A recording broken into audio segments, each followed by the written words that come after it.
કાગળ અમે 17 તારીખે ચૂંટણી કમિશનરને મોકલ્યો અને એમાં સ્પષ્ટ કીધું છે કે કોઈપણ જાતના પુરાવા વગર, કોઈપણ જાતની માહિતી કાં તો એના જે નોર્મ્સ છે એના વગર રાજકીય પાર્ટીના આગેવાનો કાર્યકરો આ ફોર્મ ભરાવે છે અને કેટલાક અધિકારીઓ પણ એમાં સંડોવાયેલા છે.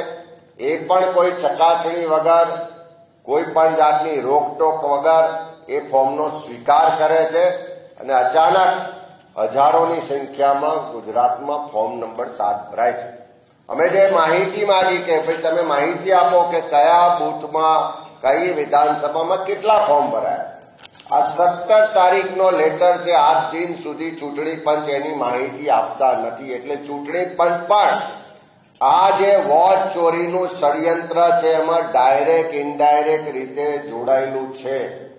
આ ગુજરાતમાં જે વોટ ચોરો છે, જે ભાજપના નેતાઓ છે, એ તમારા વોટના અધિકારને છીનવવાનો પ્રયત્ન કરી રહ્યા છે.